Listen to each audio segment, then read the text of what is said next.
ব্রিটেনে অ্যাসাইলাম সিকারদের জন্য সাংঘাতিক ব্যাড নিউজ বা দুঃখজনক সংবাদ আসছে।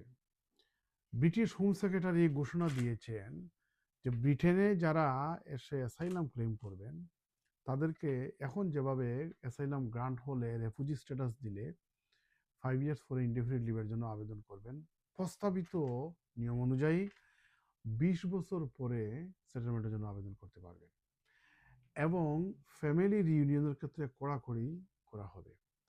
2.5 বছর করে লিভ দেয়া হবে এবং অ্যাক্টিভ রিভিউতে রাখা হবে।